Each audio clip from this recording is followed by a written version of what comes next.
support progressive journalism, like, share, and subscribe to our YouTube channel. Don't forget to press the bell icon for latest updates.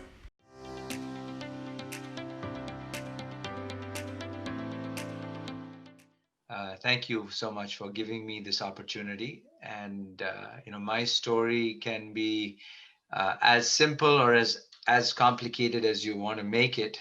But the simple fact is, I grew up I was born in Chandigarh. I grew up in Pune and in Bangalore. My dad was in the army. My mom worked for the Central Bank of India. An average kind of middle class household. But I always, questioned status quo and wanted to do something different. Leave something for humanity. And fortunately, I was, good in mathematics and in physics, and I pursued that passion. First, I went to BITS Pilani in India, and I was there for 2 years, and then I got a full scholarship to come and study at Caltech, which is the California Institute of Technology. And from there, I graduated and went to Stanford. But along my journey from India to the United States, the few things that I learned about education, I've been very fortunate. One is, education is about inquiry. It's about asking questions. It's not so much about imbibing knowledge. Today, knowledge is available to everyone at our fingertips on Google, on the internet. There is a wealth of information that is available. Unfortunately, and the Indian system of education is all about rote learning. It's about how well you can, learn things in a book and repeat it in an examination. That is not true education. And I think one of the things, if we have to transform India, is to understand that education is a tool that enables us to use our minds to think. First thing is to challenge status quo and to be able to ask questions and say, why is this being done this way? Can we do it any other way? Is there a simpler way of doing it? Will it make an impact in society? How many people will it impact? That is the true power of innovative thinking.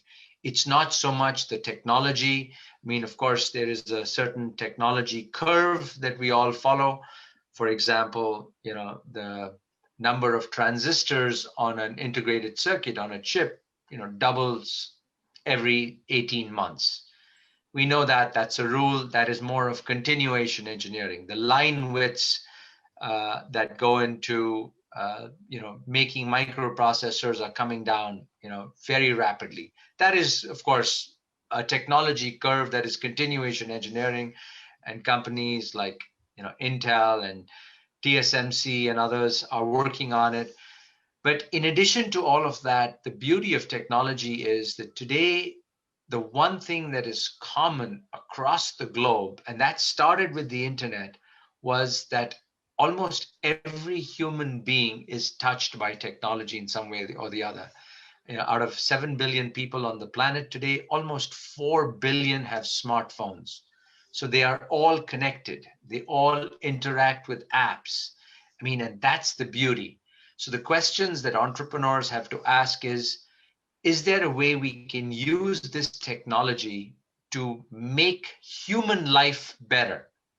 And that is true innovation.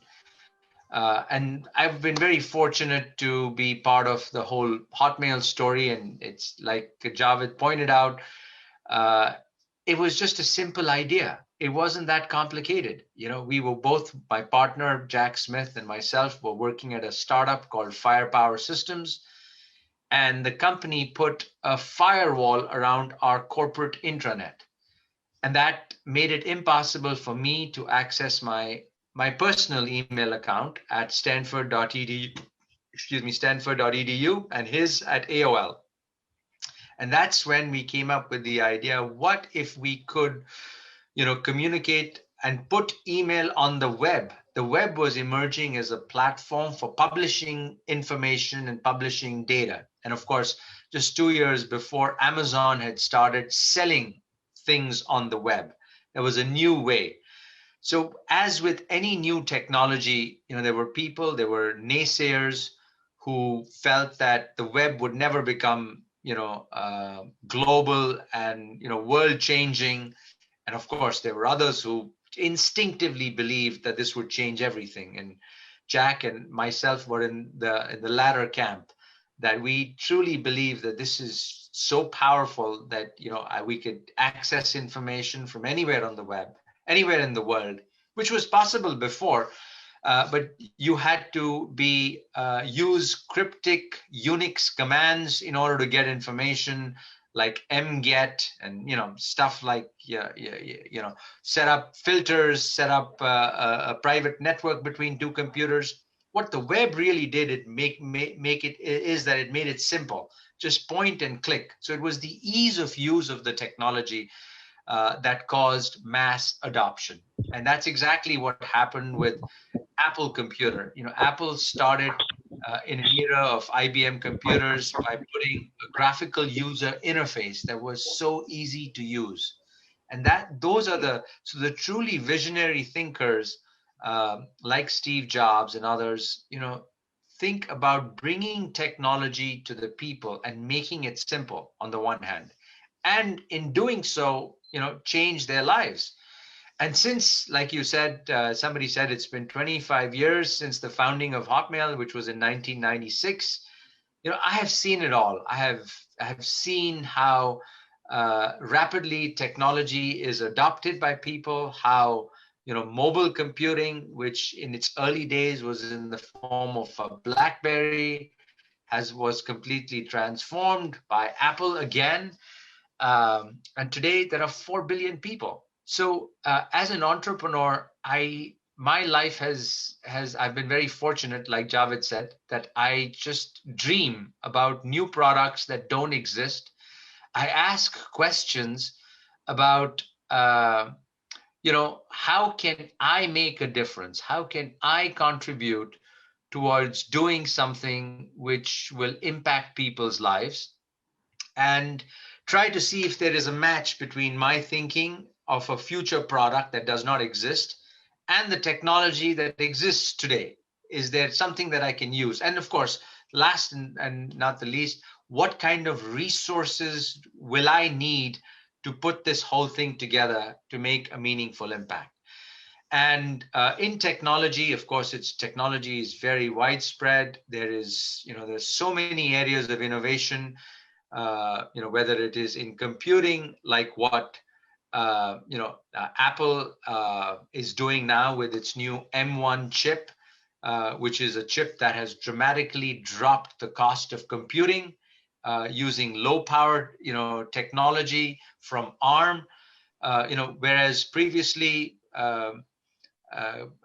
Intel used to charge $400 or $500 for a chip that goes into a computer or an iPad.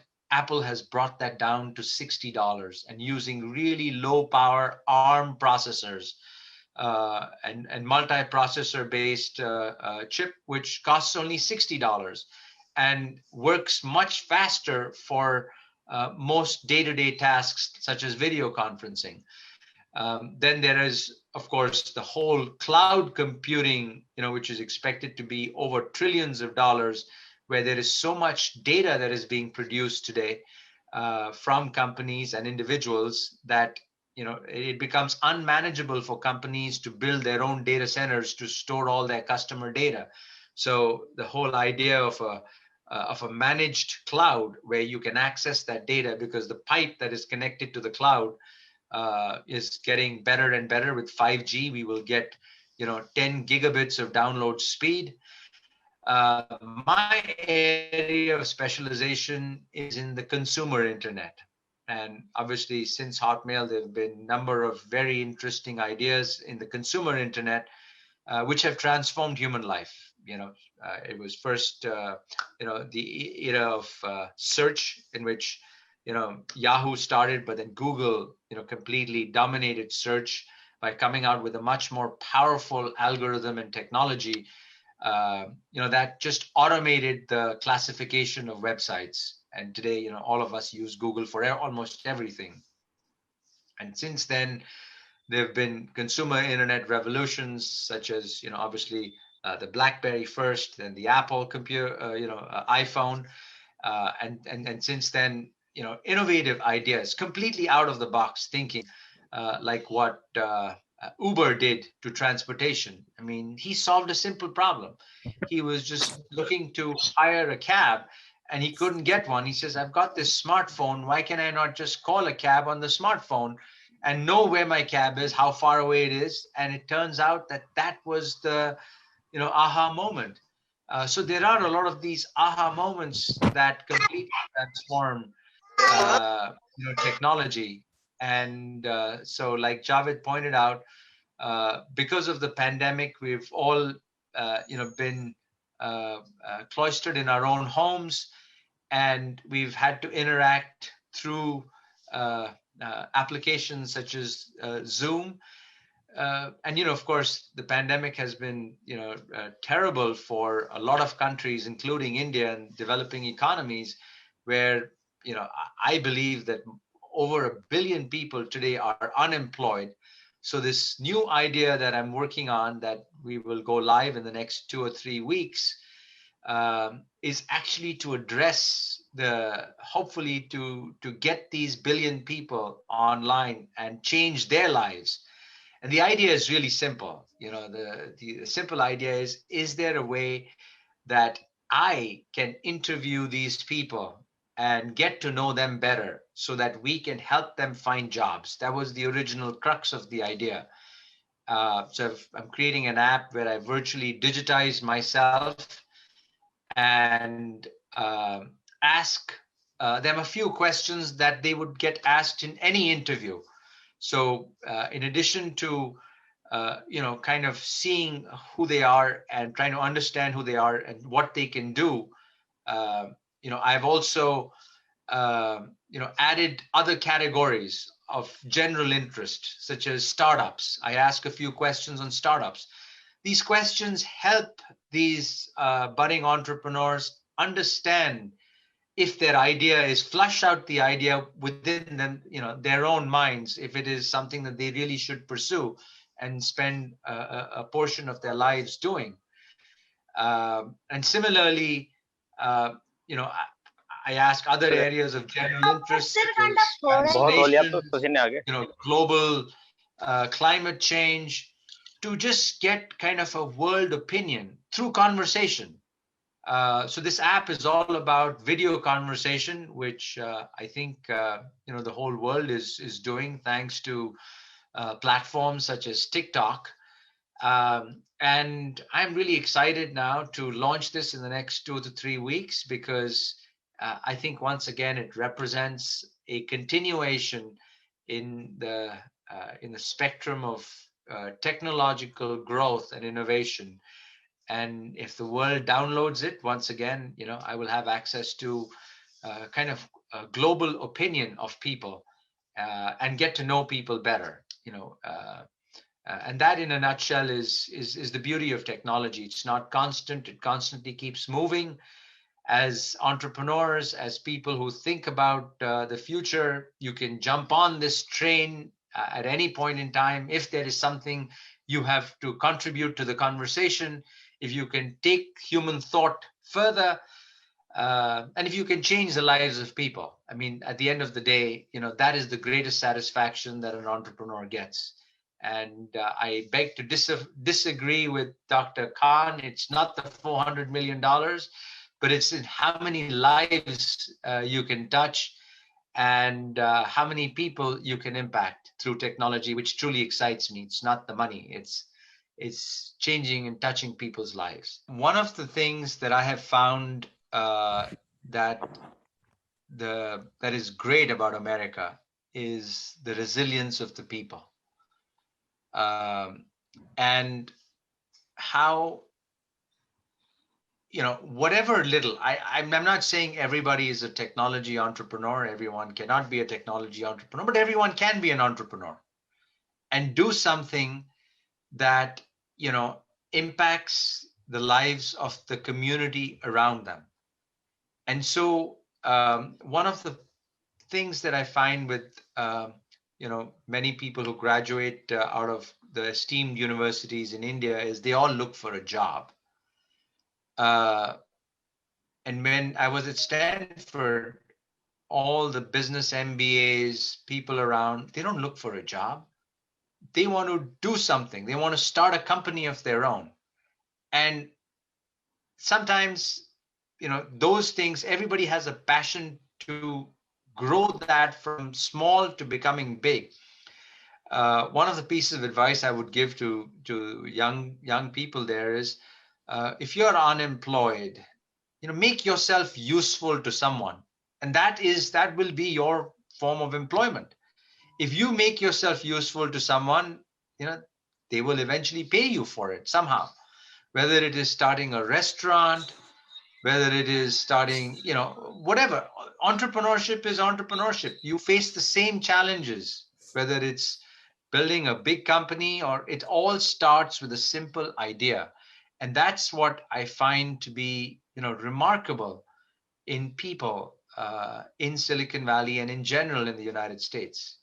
People come up with ideas for services, for things. Let me park your car from the airport to your airport parking lot, and somebody starts a company just doing that and starts employing more people, and they put it on an app and they put it on technology. I mean, that is how people have to think, not that please give me a job and I'll do whatever you tell me to do. That mindset has to go. If people in India have to transform and change, those who are passionate say, I will do it. And I think from an institutional point of view, where India has to step in, is not just fund, very big people to the tune of, millions and tens of millions of dollars or billions of dollars, which they lose in trying to build a new airline or a new, cement factory. They should fund millions of small entrepreneurs with small sums of funding and say, go do this, go pursue your passion. You're good at something. Make that, your goal and help other people. And, in India, it's all about helping each other. It's the volumes are there. You've got a market of 1.4 billion people. They're also incredibly smart, but something has been holding them back. Part of it is the education. Part of it is the rigid system of licenses, and everything needs to be, you need a license for everything. I mean, I'll give you my personal example. I was working on a technology which today could have been bigger than WhatsApp. It was called Jackster SMS. And we were sending out of network text messages to people. And by the way, today, if you look at all of the tech companies in the consumer internet space, whether it's Facebook or it's Google itself or LinkedIn, the largest user base is India because of the numbers. That's where people get all of the valuation from. So we were working on a technology better than WhatsApp, where we were sending out of network text messages, to phones in India, and we were using, the regular out-of-network texting capability, the so-called transactional pipe for sending these text messages. And the Indian government, TRAI, shut us down and said, this is, you're not getting, this is spamming. It was an individual to individual text message, and TRAI said it is spamming and shut us down. And as a result, we had to shut the whole company down. Today, we would have been bigger than WhatsApp. Now, this is an example of over-regulation that killed the spirit of entrepreneurship. See, one of the things that happens in the United States is if something is not regulated, the government says it's okay, go ahead, do it. Doesn't matter. It doesn't have to fall under regulation. We have to control and see everything that is being done. That's how we have Uber today. Uber technically violated taxi cab norms, but that's why that is technology. The US allowed it because it created additional employment. It made life better for people. It dropped the prices for It didn't protect the taxi cab industry. If the same thing were to have happened in India, the Indian government would say, no, that's illegal. Shut it down. That mindset has to go.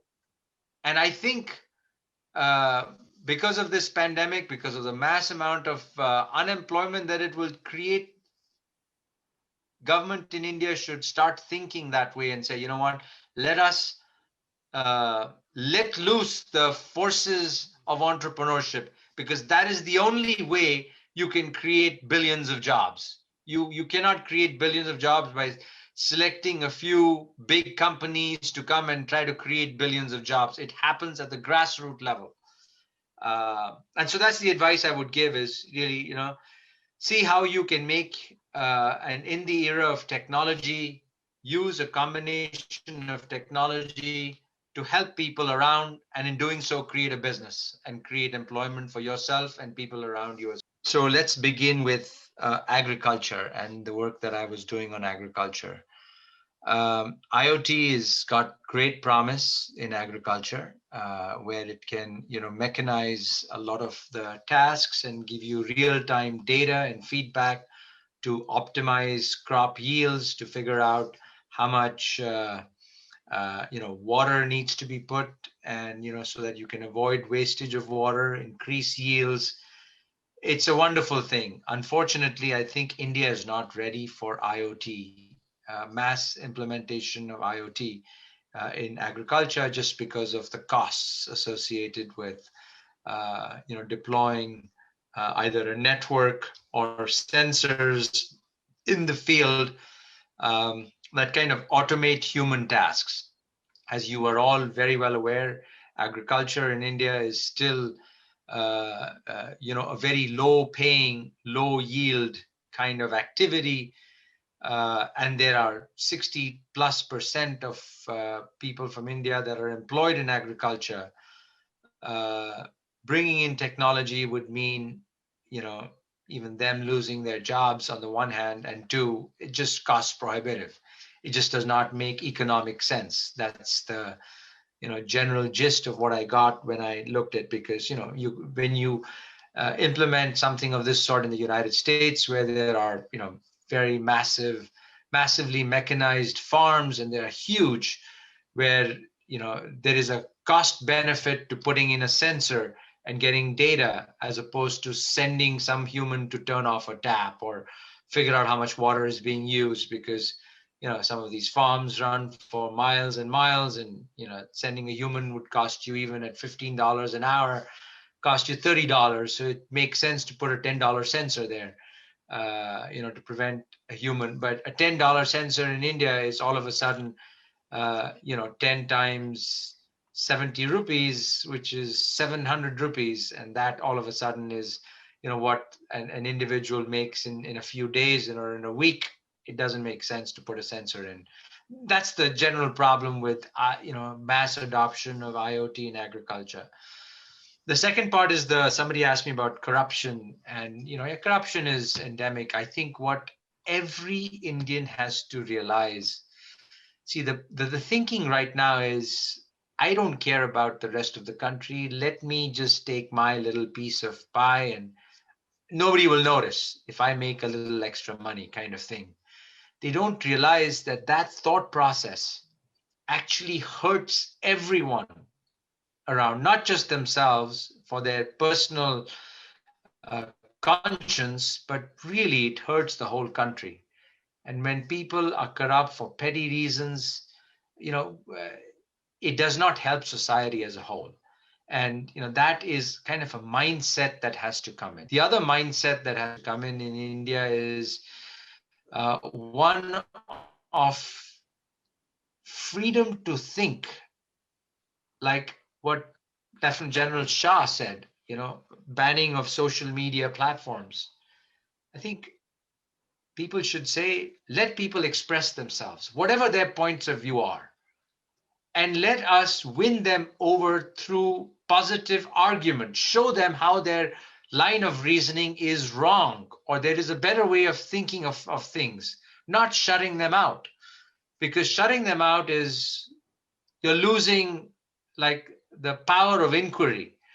And I think that is, somebody mentioned about education. Yes, education has to undergo a massive change. I was one of the few people while going to school in India who'd always put up my hand and ask questions. And many a times the teachers would say, "Not now. I'm teaching everything. Don't ask any questions till the end." Because the teachers are also geared towards helping you maximize your score in an exam. That's it. This is the syllabus. Just learn this, nothing else. That's not real education. That is just learning to get marks. And yeah, marks help you with your first job, but not in the long run. Marks are meaningless. I mean, what really is, you've got to constantly ask these questions throughout your life. Only when you ask yourself these hard questions do you come up with an idea. I mean, ideas are not something that you just copy and, no disrespect to Indian entrepreneurs, but a lot of them are trying to just, oh, it's been done in America or it's done somewhere else. We'll just do the same thing over here. That's not innovation. True innovation is when you ask fundamental questions and try to, you know, uh, seek answers, where you think of a product or an idea that has never been done before, never. And that is true innovation, when you completely break through. And sometimes, 99 of such ideas fail, but that's okay. You have to accept failure. You should not penalize somebody for failing. You should penalize somebody for not trying. And that's just a mindset that has to percolate down to everyone. Talking about, somebody mentioned about the trickle down theory. First of all, when I talk of entrepreneurship, it's not just about technology entrepreneurship. It should be about entrepreneurship that makes all of life better, whether it is thinking of a better way to do your job that you've been doing every single day. It may be a way to help people around your community. If you know something, if you have some knowledge that they don't, I mean, that is true innovation, which is, the goal of innovation should. The other problem is everyone, even till today, since we are an aspirational country, India is an aspirational country, everybody thinks only in monetary terms. And that mindset has to kind of go. I understand it's not easy to go when you think success means getting material wealth, and it's not just about material wealth. It's about making a difference, and really solving a problem. I think the hardest thing for entrepreneurs is to find the right problem to solve. Not that entrepreneurship does not mean just making money. It means, what problem are you fundamentally solving, and how are you solving it? Is it scalable? Will it make an impact in the lives of 1 billion plus people, or 100 million people, or 10 million, or 1 million, or whatever that number is? That is true entrepreneurship. And that's a way of thinking that comes from encouraging inquiry from a very early age.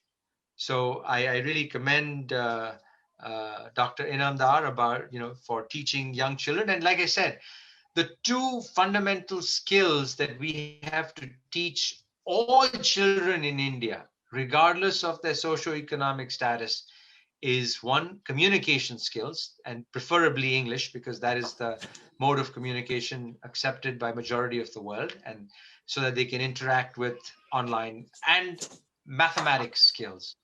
If you can teach them mathematics and fundamentals of mathematics, now a combination of the two, the rest they can really learn. I'll give you my personal example. This new form of AI that somebody touched upon, fantastically powerful. You're right. I mean, whether there is consciousness, morality, other things that come in, but it's really fundamentally a learning engine. And if you feed it enough data and show how humans kind of learn, it will learn like a little kid learns. And that's the excitement of AI. It's not good at computing, at getting precise answers, like algorithmic based computing, which has been the case for the last 30, 40 years. But the new AI really excels at decision making. It gives you a probabilistic answer, where you can take in hundreds of thousands of variables and make decisions. And that is the true excitement of AI, because it emulates human thought, and it looks at everything, and you don't even know what it's looking at, what variables it's looking at, and yet it comes out in an answer much like a human would. And that's the true excitement of AI, that it is all data driven. And I had to learn all of this from scratch 2, 3 years ago again, because what I learned 20 years ago or 30 years ago is obsolete today. And that's the beauty of technology, and that's also it's a way of thinking that we have to impart to the younger generation, that they should think more on, they should be encouraged to ask questions, and you should answer questions no matter how ludicrous their question is, because sometimes those ludicrous ideas just suddenly change the world. Like, for example, electric cars, right? 10 years ago the whole world thought that electric cars would never take shape, because we don't have enough gas stations, we do not have charging stations, all of that stuff. I clearly remember 4 or 5 years ago, Ford has had its most profitable quarter in its history, and the CEO was fired after the profitable quarter. Now, can you imagine any Indian CEO being fired by the board when they have made more money than they have ever made in their history? It's unthinkable. And do you know why he was fired? Because somebody asked him a question: what is your opinion about electric cars? And he says, well, Ford doesn't believe in electric cars. That's it. That was his response. So what does the board think? That means the board thinks of the future, not of the present or the past, not about money. That is the kind of thinking that we have to incorporate, not just amongst the young, but even in our boards, even in our, in public institutions. We are a nation that is stuck in the past, and we are not looking at the future. Forget the present. We're stuck in the past. I mean, issues that we have to discuss and encourage our young people to think about are issues about artificial intelligence, about bringing jobs to the country, about improving the economic, uh, you know, uh, uh, sort of output of every individual, making sure that they are moving up the ladder. We should not be talking about things such as religion, which is personal. I deeply appreciate and value religion, but that is a personal thing. We should not be talking about history of the past. That's the past. It's over. And that is the fundamental problem, that we are not giving our youth and young people, or as leaders, we're not asking the right questions. The right questions are: how come we are so far behind the United States and China? Why are we not embracing manufacturing? What can we do to create jobs in the country? What can we do to attract the greatest thinkers to come and think for ourselves? The other problem that we as Indians have is we think we know it all. We have to encourage the right people to come and say, we don't know it all, please think for us and tell us what to do, and learn from them. I mean, that is a fundamental problem that we do have. What are the other questions? How does India look from outside? On the one hand, great potential. India has always been a country of great potential, yet it is also very disappointing by the decisions that India has made. I mean, we had a year to plan this, to figure out this problem of this pandemic and the virus, and we just let it go. We let hubris get the better of us. Oh, we've caught it. Our Indian immune system is better than anybody else. Nothing will happen. Don't worry. I mean, we've already dealt with all of this. That's a know-it-all attitude. It's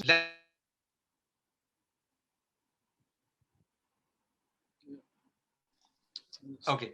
Anyway, so the whole idea is that we have to have three things in order to be successful. I call it the three H's.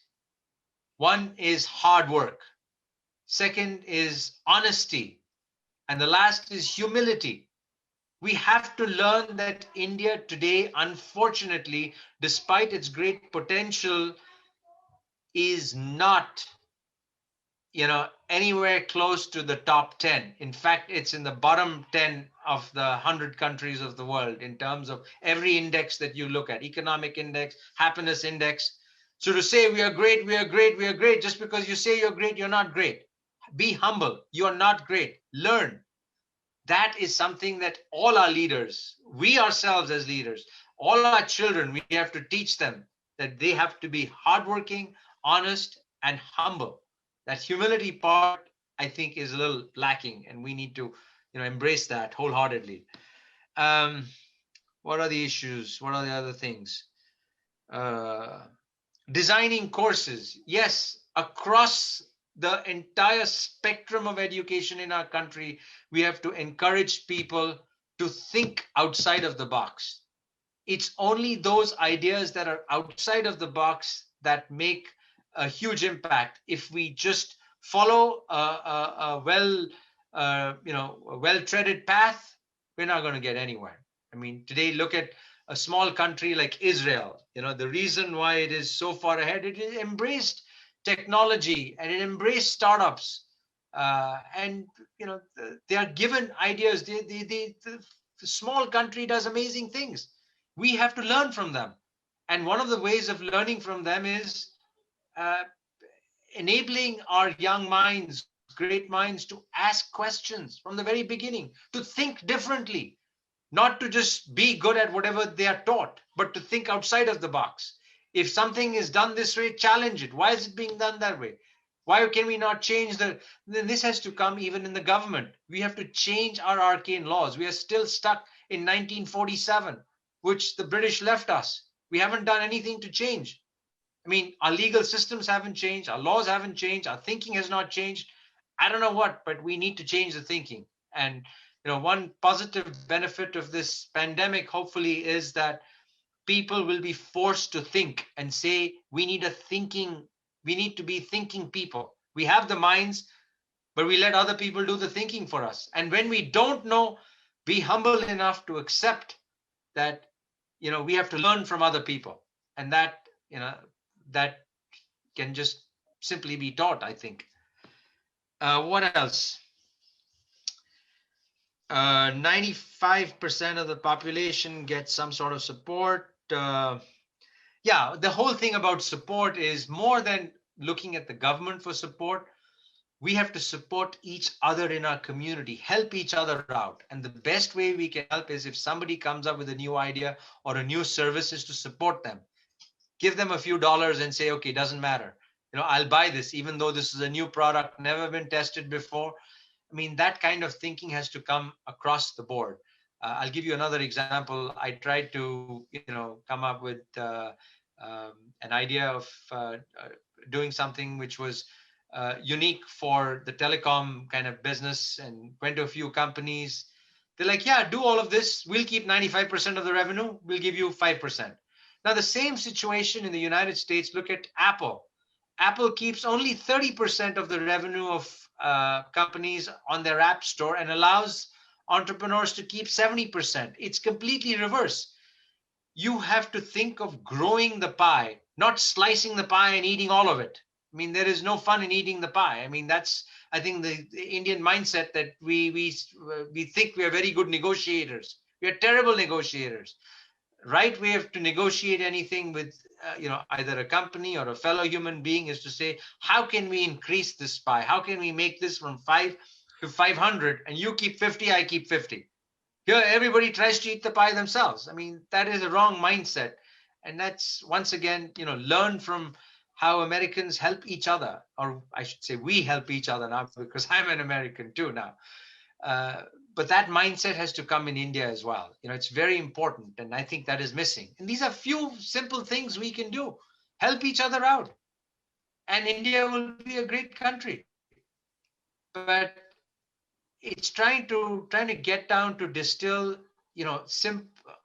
every little problem you cannot have a solution for, but on a larger scale, you know, the forces of education have to be unleashed. And today there are platforms that are available to do so by, giving people the ability to think and asking them the right questions, which is what my platform also attempts to do.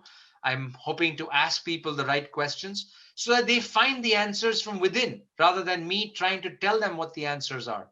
And I ask all the relevant questions on the platform, asking them, if they have a startup idea, what is their idea? How are they going to do it? What kind of resources do they need?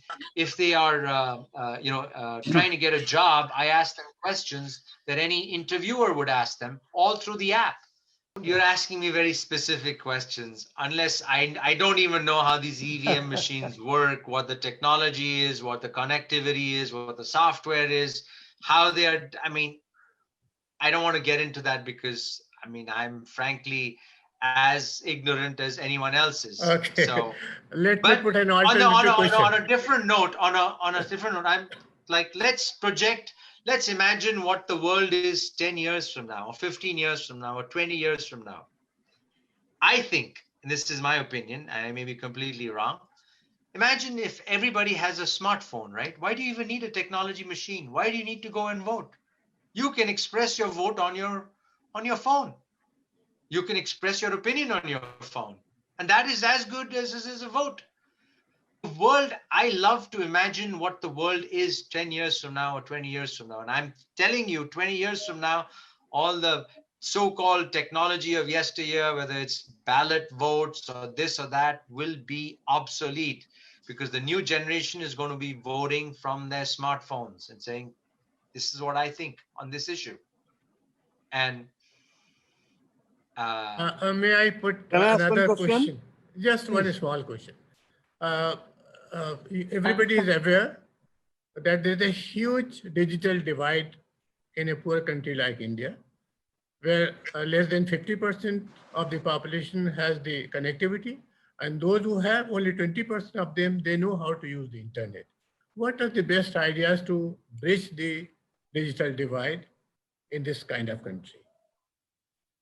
About 5G. I think Wonderful question. I think that the digital divide is getting bridged on its own without, like, so to speak, active intervention. As the price of connectivity falls and as the price of smartphones falls, people will get more smartphones and they will get connected, and this digital divide will happen. Bridging of this digital divide will happen on its own.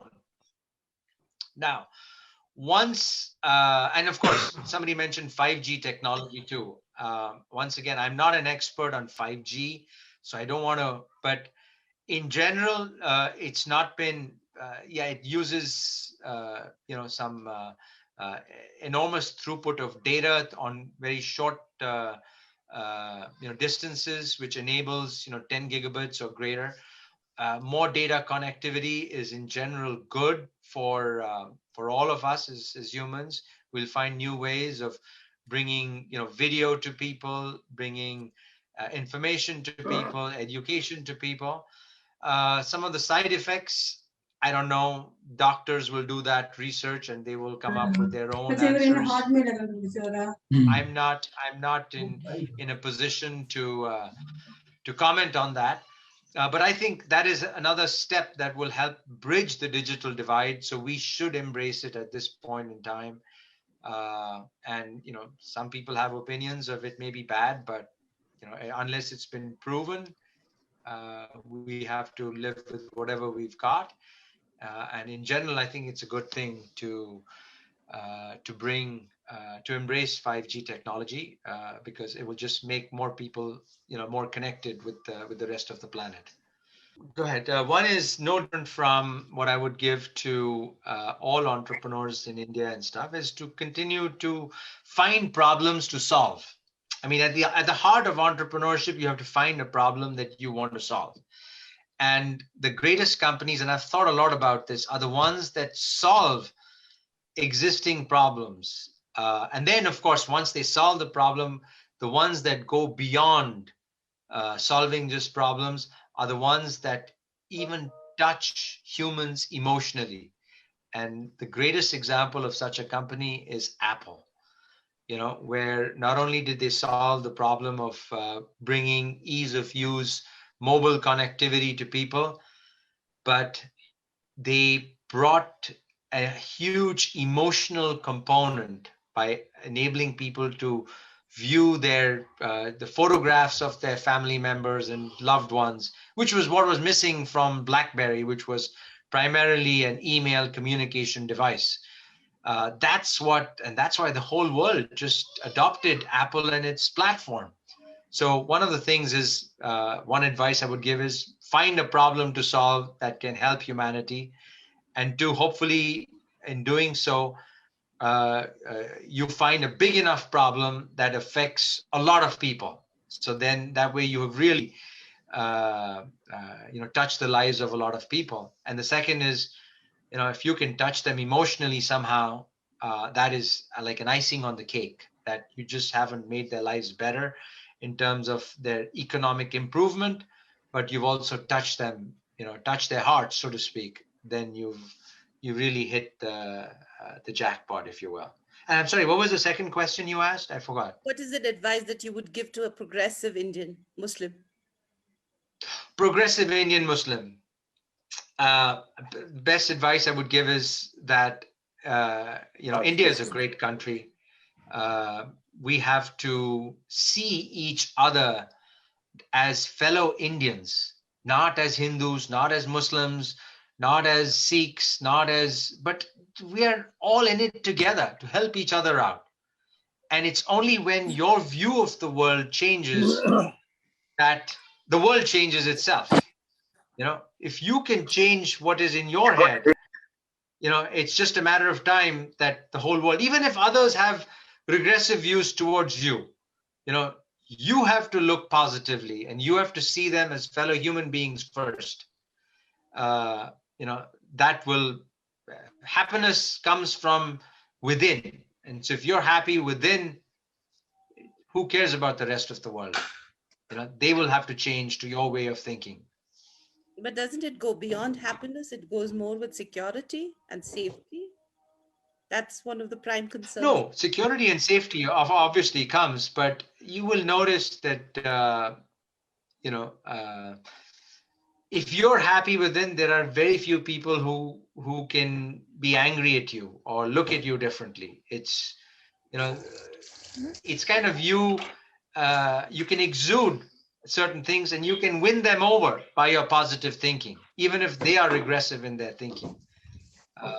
And that's the best way to change the rest of humanity, by, subconsciously thinking positively yourself. And they will have no choice but to, adopt your way of thinking. So that's the best advice I would give, them or my own children or myself. I think positively. I don't care about how the rest of the world thinks. Thanks, Mr. Bhatia.